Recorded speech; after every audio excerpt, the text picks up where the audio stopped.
الله على محمد صلى الله عليه وسلم. Alhamdulillah, innalhamdulillah wassalatu wassalamu ala rasulillah wa ala alihi wa sahbihi wa man tabi'ahum bi ihsan ila yaumil qiyamah.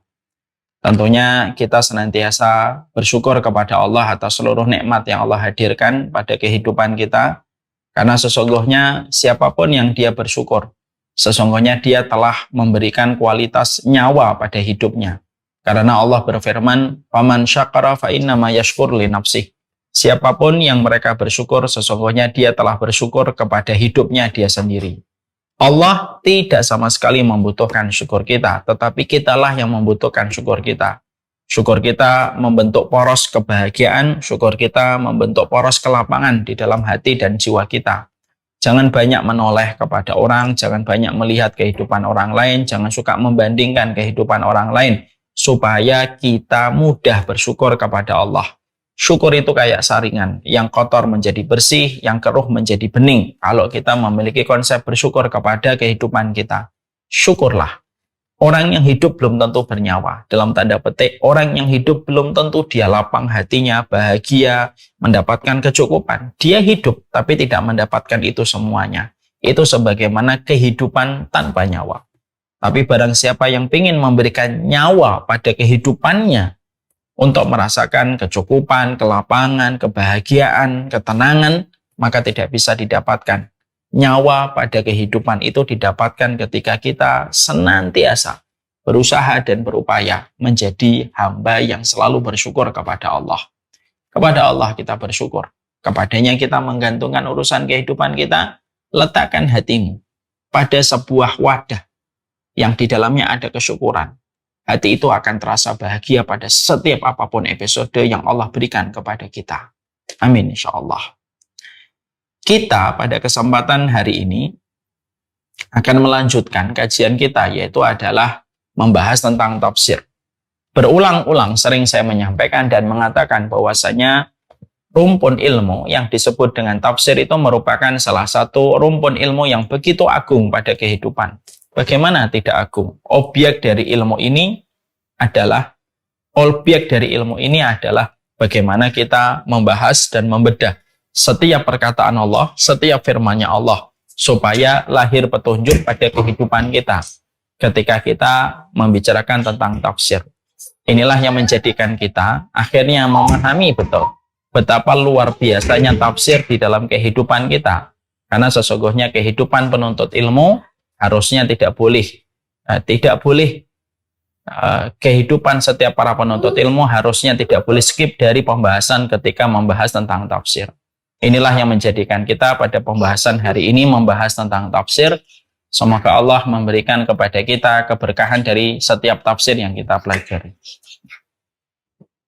Kita tentunya mengetahui betul bahwasanya pembahasan tafsir itu merupakan salah satu pembahasan yang agung. Karena objek dari setiap ilmu yang kita peroleh ketika kita membuka tafsir adalah tentang firman-firman Allah yang bertebaran pada setiap suratnya menjadi petunjuk pada kehidupan. Bagaimana tafsir itu tidak menjadi ilmu yang agung?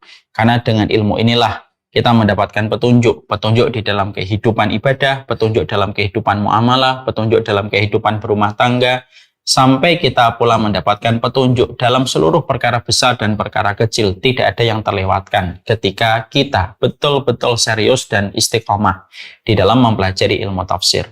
Makanya inilah yang menjadikan kita bersyukur. Kita memiliki salah satu rundown jadwal kita adalah mempelajari tafsir firman-firman Allah supaya lahir petunjuk pada kehidupan kita dan supaya kita tidak terperosok dengan berbagai macam kerusakan disebabkan ketika kita tidak mengetahui tafsir yang Allah sampaikan di dalam setiap surat dan setiap ayatnya. Kita pada kesempatan hari ini akan melanjutkan pembahasan kita. Kemarin kita telah selesai pembahasan tentang surat Al-Humazah. Sekarang mari kita membahas tentang surat Al-Asr. Tentunya di dalam muqaddimah ini saya menyampaikan bahwasanya surat Al-Asr itu mengambil nama dari Al-Asr yang artinya adalah waktu. Di samping Al-Asr memiliki waktu adalah waktu asar. waktu ketika kita berada pada ujung sisa hari kita sebelum matahari tenggelam. Itulah yang disebut dengan waktu asar. Surat Al-Asr sendiri merupakan surat yang pendek, terdiri dari 3 ayat, dan ini merupakan surat Makkiyah, di mana ini merupakan surat yang diturunkan sebelum perjalanan Rasulullah SAW melakukan perjalanan hijrah menuju ke kota Madinah. Maka inilah yang disebut dengan surat Al-Asr, dan surat Al-Asr memiliki keutamaan yang besar.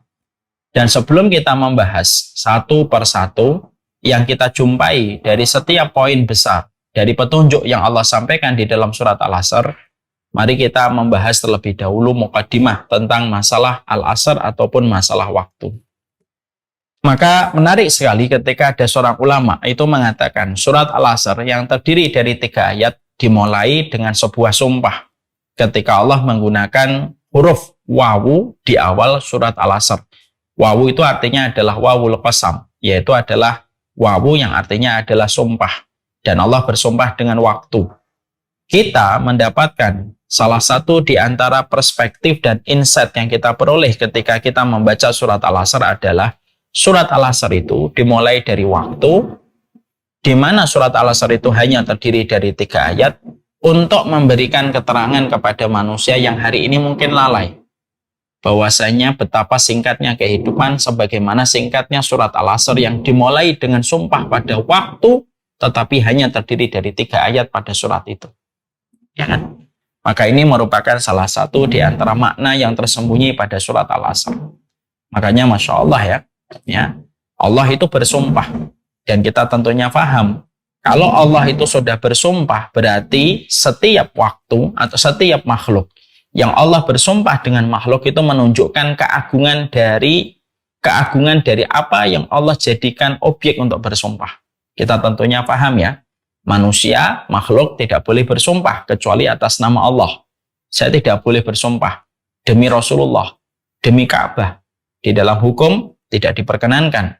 Karena sumpahnya makhluk itu harus dengan Khalik, tidak boleh dengan sesama makhluk. Tapi bagi Khalik boleh bersumpah dengan makhluk. Allah bersumpah dengan waktu, Allah bersumpah dengan kuda perang, Allah bersumpah dengan matahari. Itu menunjukkan kalau Allah sampai bersumpah menggunakan huruf qasam atau huruf sumpah, yaitu dengan wawu atau dengan bi atau dengan ta, itu menunjukkan bahwasanya perkara yang Allah jadikan sebagai objek ketika Allah itu bersumpah, itu berarti menunjukkan keagungannya itu gede. Sampai Allah bersumpah dengan perkara itu. Ya. Jadi menunjukkan kepada kita sebuah pelajaran yang kita tidak boleh untuk tidak tahu. Kalau Allah bersumpah, kalau kita membaca Al-Quran, lalu kita jumpai Allah itu sudah bersumpah, berarti apapun yang dijadikan oleh Allah dari makhluknya, lalu Allah bersumpah dengan makhluknya, berarti itu merupakan perkara yang besar ketika Allah bersumpah dengan makhluknya. Dan salah satunya Allah bersumpah dengan waktu, sebagaimana yang kita ketahui di waktu asar. Ketika Allah bersumpah pada surat ini dengan mengatakan pada ayat yang pertama, wal asri. Masya Allah, berarti waktu asar itu luar biasa. Nah, mari kita sekarang, sebelum pembahasan ini, saya ingin kita mengetahui tentang waktu. Apa sih waktu dalam perspektif orang mukmin yang beriman kepada Allah? Kalau kita bicara tentang waktu, karena surat Al-Asr hanya terdiri dari 3 ayat. Dimulai dari sumpah, dan sumpahnya Allah sumpah kepada waktu. Berarti ada beberapa hal yang kita harus ketahui tentang waktu. Wal asri. Yang pertama, kita tentunya paham bahwasanya waktu itu pemiliknya adalah Allah. Ini yang kita harus paham. Bahwasanya yang menggenggam waktu itu adalah Allah. Allah yang melambatkan, Allah yang mempercepat waktu itu. Ini merupakan waktu yang Allah tetapkan pada kehidupan kita. Makanya kenapa kita tidak boleh mencela masa, kita tidak boleh mencela zaman, kita tidak boleh mencela waktu. Karena waktu, zaman, dan masa itu pemiliknya adalah Allah. Dan kita tidak boleh mencelanya. Tidak boleh kita mengatakan zaman edan. Tidak boleh. Kita tidak boleh mengatakan zaman gila. Tidak boleh. Kenapa? Karena Allah Subhanahu wa Ta'ala mengatakan karena sesungguhnya Allah mengatakan kepada kita Ana dahru, fala tasubud dahr. Analah, sayalah pemilik waktu dan janganlah kalian mencela waktu dan mencela zaman. Itu yang disampaikan oleh Allah Subhanahu wa taala di dalam hadis qudsi. Makanya waktu itu tidak pernah rusak. Yang rusak itu manusianya. Ya. Zaman fitnah, fitnahnya itu bukan kepada zamannya, tetapi fitnah itu kembali kepada pelakunya. Zamannya itu netral, karena itu yang memilikinya adalah Allah. Makanya sekali lagi ya, kita tidak boleh gampang-gampang ikut mengatakan ini zaman edan, ini zaman gila. Kalau tidak ikut gila maka kita tidak bisa hidup. Kita tidak boleh ikut narasi yang semacam ini karena mereka mungkin tidak tahu bahwasanya waktu itu pemiliknya adalah Allah. Ketika kita memahami waktu itu adalah yang memiliki adalah Allah Subhanahu wa taala, maka sesungguhnya jangan mencela waktu dan kita harus paham. Terkadang waktu itu pertolongan Allah kepada kita.